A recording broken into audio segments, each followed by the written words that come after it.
안녕하세요, 여러분. 배우면 즉시 말하게 할 수 있는 영어를 가르치고 있는 이정희입니다. 앞으로 제 수업을 들어보시면 확인하실 수 있을 것입니다. 많은 사람들이 문법 공부해야 하나 말아야 되나 의견이 분분한데요. 언어를 구사하고 있는 모든 사람들, 그 사람들을 원어민이라고 하죠. 모든 원어민들은 문법 학자입니다. 다만 그들이 인식하지 못하고 있을 뿐입니다. 예를 들면 나는 너를 사랑한다. 이 말을 아무도 사랑이 너를 한다. 뭐 이런 식으로 말하고 있진 않아요. 그쵸?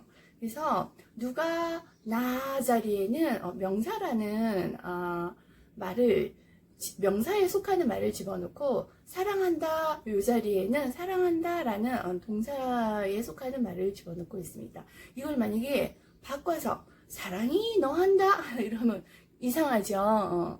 그리고 또 나는 짜장면을 먹는다 이렇게 사람들이 말을 하지 먹느니 짜장한다 뭐 이런 식으로 말하지 않아요. 그쵸?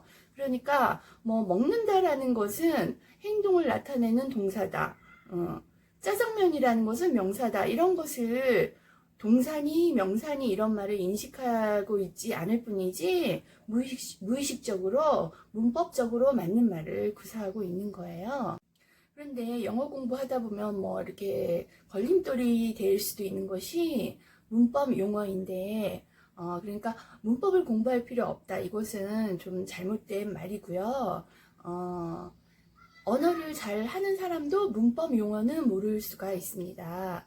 그런데 이 문법 용어라는 것이 이것이 결코 나쁜 것이 아닙니다. 예를 들면 우리가 여자라는 단어를 알고 있어요. 근데 만약에 여자라는 단어를 모른다고 가정을 해볼 때 여자라는 것을 표현하기 위해서 어떻게 말을 할까요? 할머니, 엄마, 고모, 이모, 손녀딸 뭐 이런 식으로 말이 길어지겠죠. 근데 여자 이 말 한마디 있으면은 그 긴 말을 간단하게 할 수가 있는 것입니다. 문법 용어라는 것도 그런 거예요. 예.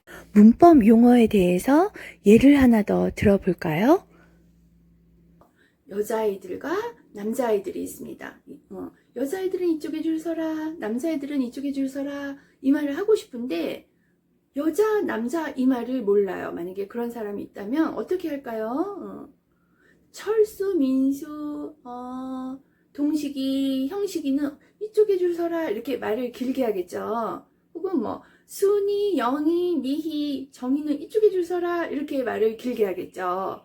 근데 문제는 뭐냐면 이제 여자아이들이 한 두세 명, 뭐 남자아이들이 한두 명 이렇게 있으면 괜찮아요. 그런데 여자아이들이 한 30명이 있다고 생각해 보세요. 혹은 남자아이들이 한 200명이 있다고 생각을 해 보세요. 네, 그 아이들 자 남자라는 단어 하나 알면은 야 남자애들 이렇게 줄 서라 하면 되는데 200명이 있어요. 200명 애들 이름 다 부르다 보면 해가 지겠죠.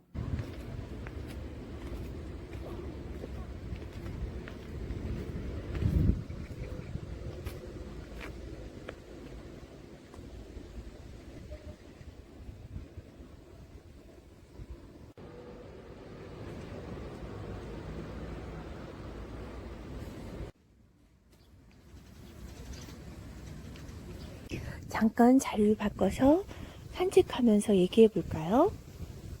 영어가 왜 배우지 않으면 구사할 수 없는 언어인가 예를 들어보겠습니다. worry라는 말은 걱정하다라는 뜻도 있고 걱정시키다라는 뜻도 있습니다. 그런데 걱정하다라는 뜻일 경우나 걱정시키다라는 뜻일 경우나 똑같이 worry예요.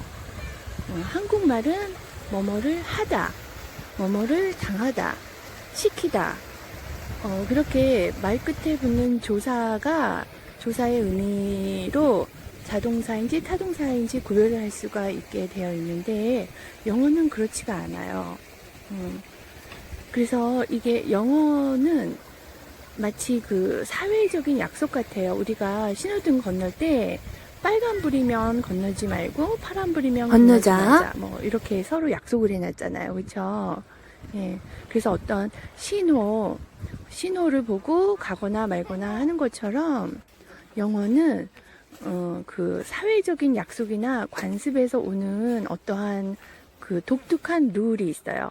그래서 그게 논리적이지가 않아요. 그러니까 한국말은 그 언어 자체에 어떤 의미가 있고 그 의미가 있기 때문에 의미에 맞게 연결을 할 수가 있거든요.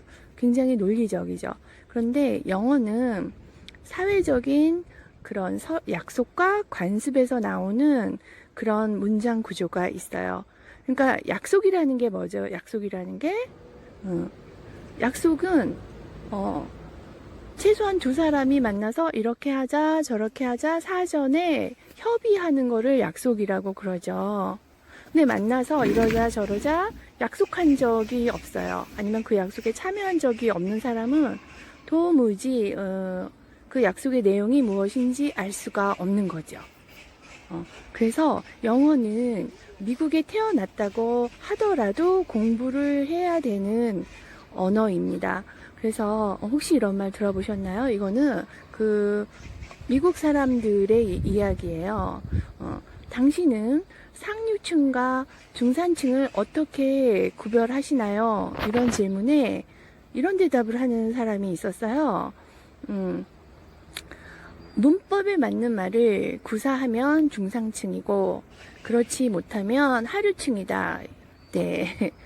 그러니까 우리가 이제 뭐 누가 외국에 살다 왔다, 뭐 오래 뭐 있었다 이런 사람들 보면 그 전문가가 아니면 그 사람들이 올바른 영어를 하는지 못하는지 구별을 못하죠. 왜냐하면 발음이 막 이렇게 혀는 막 돌아가기 때문에. 그래서 그 사람이 영어를 잘하는지 못하는지 발음만 듣고서는 알 수가 없는 거예요. 뭐 당연한 얘기인데요. 예.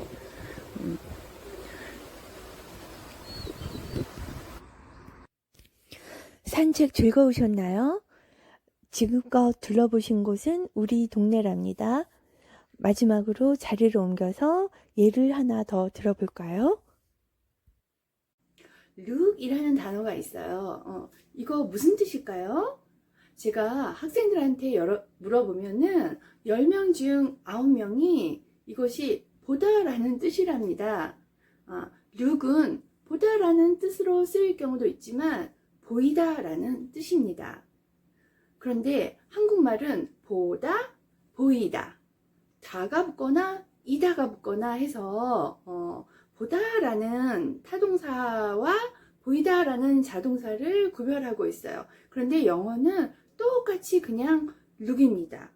그래서 이 look이 보이다라는 경우에 보다라고 해석을 하면 100년이 흘러도 제대로 된 해석을 할 수가 없겠죠. 바로 이런 부분 때문에 이런 부분에 대해서 배운 적이 없는 사람들은 영어가 어렵다고 합니다. 예.